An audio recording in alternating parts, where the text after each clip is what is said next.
Ada beberapa ayat di sini akan disebutkan berhubungan dengan masalah akan ada namanya hari pembalasan. Ada hari di mana kiamat terjadi, artinya habis semuanya.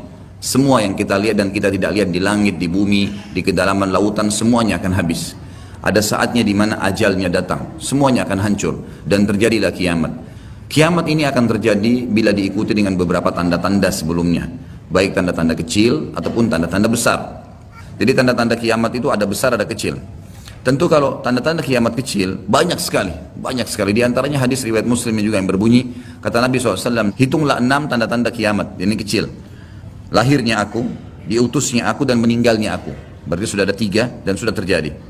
Kemudian akan tersebarnya penyakit taun, dan ini sudah terjadi zaman Umar radhiyallahu anhu. Terbebasnya Palestina di zaman Umar radhiyallahu anhu, gitu kan. Kemudian pembebasan negeri Persia terjadi zaman Umar radhiyallahu anhu, berkumpul semua itu. Jadi 6 tanda-tanda ini sudah kelihatan semuanya. Tanda-tanda kiamat yang kecil sudah terjadi, ada yang sedang terjadi sekarang dan ada yang belum terjadi. Kalau yang sedang terjadi seperti misalnya hadis Nabi SAW yang berbunyi, tidak akan terjadi kiamat sampai orang-orang mengganti nama-nama minuman keras dengan nama-nama lain. Contoh seperti sekarang misalnya menggantinya dengan istilah-istilah lain. Ya nama inilah, ya merek itulah, ya cuma sekian 5% alkoholnya dan seterusnya.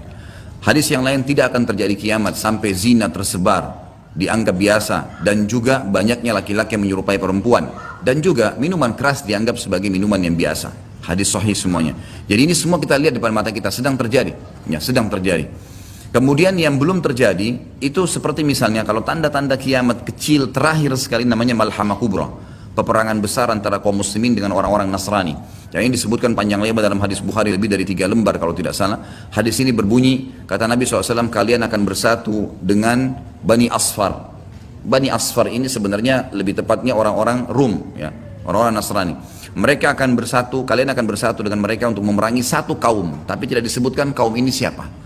Yang jelas kita akan bersatu satu waktu dengan kelompok-kelompok Nasrani ini, kemudian kita bersatu memerangi satu kaum. Allahu alam siapa mereka. Sebagian ulama beristihad mengatakan komunis, ada yang mengatakan kapitalis, dan segala macam istilah, tapi kita beriman bahwasanya itu akan terjadi. Ringkas cerita, kalian akan memenangkan peperangan, pasukan tahaluf ini, sekutu ini akan menang. Kemudian setelah itu bubarlah semua pasukan dan tersisa pasukan di negeri Syam. Dan dari hadis ini juga ulama sekarang mengatakan kasus Syria ini akan berakhir dengan sendirinya, karena memang hadis ini menjelaskan adanya ketentraman di negeri Syam, ya, sebelum terjadi tanda-tanda kiamat besar. Pada saat itu pasukan muslimin, ya, sedang pulang ke negeri Syam bersama dengan pasukan Bani Asfar ini, ya, suku yang dikatakan dari bangsa Romawi. Kemudian mereka mengangkat bendera salib sambil mengayunkan dan mengatakan, kamilah yang telah memenangkan peperangan ini, maksudnya kekuatan Nasrani. Maka yang muslim sempat, teman-teman mereka mengatakan, ini kan kita sekutu, bagaimana caranya kalian mengaku, ya, memenangkan sendiri. Terjadi cekcok di antara mereka. Lalu kata Nabi SAW, akhirnya segelintir muslimin yang ada di situ Allah karuniakan mereka mati syahid, terbunuh semua. Lalu hari kedua beberapa muslimin bersatu untuk, ya, berperang, dan mereka juga dikaruniakan Allah mati syahid. Hari ketiga berkumpul lagi muslimin untuk mereka berpegang pada satu kesepakatan untuk tidak akan membiarkan bahwasanya orang-orang Nasrani menganggap menang sendiri. Maka akhirnya hari ketiga pun mereka diikram oleh Allah, dikaruniakan syahadah, mati syahid. Nanti hari keempat barulah berkumpul seluruh muslimin dari seluruh penjuru bumi. Lalu terjadilah perang besar antara kalian dengan Bani Ahmar, dan mereka dibawa naungan 80 bendera. Sebagian ulama hadis mengatakan mereka dibawa 80 negara. Jadi perang besar-besaran. Dan di dalam kegiatan orang-orang Nasrani, di sebagian pastor dan pendeta, mereka menamakan akan terjadi nanti perang salib besar, puncak daripada penentuan siapa yang menang dan siapa yang kalah. Kita sebagai orang muslim bukan sedang memicu emosi untuk mempersiapkan diri, tapi memang ini hadis Nabi SAW, wahyu yang menyampaikan kita akan berperang melawan mereka, dan ini perang besar-besaran seluruh dunia akan terjadi. Maka kalian pun akan berperang, tapi tidak disebutkan waktunya berapa lama, sampai pasukan kalian menembus wilayah Rum dan kalian berhasil menjebolkan temboknya dengan takbir dan tasbih, berzikir. Dan tembok ini sebagian ulama mengatakan adalah Vatikan, karena memang satu-satunya markas orang-orang Nasrani yang menggunakan pintu gerbang. Kalau dibuka dianggap ada sebuah keputusan penting, kalau ditutup berarti sudah segala macam, ya, yang mereka kultuskan sekarang. Temboknya itu akan rubuh dengan takbirnya muslimin. Sebagian ulama hadis mengatakan karena banyaknya jumlah pasukan sampai akhirnya suara mereka begitu bergemuruh dan akhirnya meruntuhkan tembok itu. Allahu a'lam, itu makna hadis. Kemudian pada saat itulah syaitan, iblis menjelma jadi manusia, lalu teriak di tengah-tengah pasukan muslimin berkata, wahai muslimin, Dajjal sudah keluar di tengah-tengah kalian. Dajjal sudah keluar di tengah-tengah kalian. Maka teriakan ini membuat pasukan muslimin, mereka tahu benar pada saat itu hadis Nabi SAW yang berbunyi, diriwayatkan Imam Bukhari Muslim, kalau kalian dengarkan Dajjal keluar di satu lokasi, maka selamatkanlah diri kalian walaupun ke gunung-gunung, gitu kan. Janganlah seseorang dari kalian berkata imannya kuat lalu dia sengaja menemui Dajjal, akhirnya dia menjadi pengikutnya.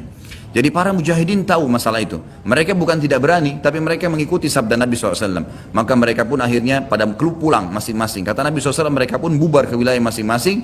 Pada saat mereka tiba di wilayahnya, ternyata Dajjal tidak ada. Itu berita dusta. Dan pada saat itulah Dajjal keluar. Pada saat itulah Dajjal keluar. Dan Dajjal adalah tanda-tanda kiamat besar yang pertama. Tanda-tanda kiamat besar yang pertama.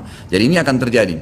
Ini sekaligus saya menitik beratkan, ya, tidak bolehnya sembarangan orang ngomong. Sekarang soalnya ada beberapa orang, semoga Allah berikan hidayah, menentukan tahun, ya, akan terjadi kiamat. Bagaimana caranya menentukan tahun? Ini tanda-tanda depan mata kita masih ada yang belum terjadi. Dan ini peperangan besar seluruh dunia. Ini nggak main-main. Ini bukan perang 1-2 hari. Ini peperangan yang besar sekali, gitu kan? Jadi Allahu a'lam kita masih menemukan atau tidak. Tapi yang jelas menurut tanda-tanda sekarang, kita masih ada di fase-fase tanda-tanda kiamat kecil yang sedang terjadi. Tapi kita menyampaikannya, gitu kan? Yang jelas ini sesuatu yang masih Allahu a'lam. Berapa lama? Bukankah banyak orang menebak-nebak tahun 2000 sekian akan kiamat, 2000 sekian akan kiamat. Ini semua dari mana? Kita punya kiai dan guru kita Nabi Muhammad SAW menyampaikan kepada kita tanda-tandanya ada. Sebelum terjadi tanda-tanda itu tidak akan terjadi kiamat. Kemudian kita akan masuk menjelaskan teman-teman sekalian tanda-tanda kiamat besar. Yang pertama adalah keluarnya Dajjal sebagai fitnah bagi kaum muslimin. Makanya kita dalam tahiyat membaca wa'udzubika min fitnatil masiihid dajjal, dan jauhkanlah kami dari fitnahnya Masih Dajjal. Yang kedua adalah sementara Dajjal membuat kerusakan di muka bumi, maka akan keluar Mahdi. Yang kata Nabi SAW, akan keluar seseorang yang sama namaku, Muhammad bin Abdullah, dan dari keturunanku, dari kota Madinah. Jadi kan sebagian ulama hadis mengatakan ini kemungkinan dari turunan Hasan. Yang ketiga akan turun Nabi Isa alaihissalam. Pada saat pasukan Mahdi sudah sampai di masjid, ya, Menara Putih. Kemudian setelah itu, setelah Isa alaihissalam, ya, datang turun kemudian memerangi Dajjal, datang tanda-tanda hari kiamat. Yang keempat adalah Ya'juj wa Ma'juj, dua suku yang dari anak Adam diciptakan oleh Allah Subhanahu wa taala, tapi mereka berbeda dengan kita. Mereka sangat beringas, memakan semuanya, dan mereka akan membuat kerusakan, membunuh semua yang ditemui. Kafir, beriman, tidak ada urusan. Selain mereka akan dibunuh. Ringkas cerita, mereka akan buat kerusakan dan Allahu a'lam berapa lama di situ. Dan mereka akan mati bukan dengan peperangan dengan kaum mukminin, tapi dengan doa Isa alaihissalam yang berdoa lalu Allah matikan mereka dengan satu kali mati. Kemudian Isa alaihissalam pun berdoa kepada Allah agar dihilangkan jenazah mereka karena seluruh bumi ini dipenuhi dengan jenazah mereka. Setelah berjalannya waktu, maka akan terjadi orang-orang kufur kembali kepada risalah langit. Setelah pada saat itu Isa alaihissalam sudah meninggal dunia, sudah mulai sebenarnya tentram, orang sudah mengenal Allah, tapi dengan berjalannya waktu manusia mulai lalai, mulai lagi kembali menyembah berhala, mereka lagi berbuat zina, mereka melakukan kekacauan, maka keluar tanda-tanda kiamat besar yang kelima, yaitu keluarnya dabbah atau hewan melata.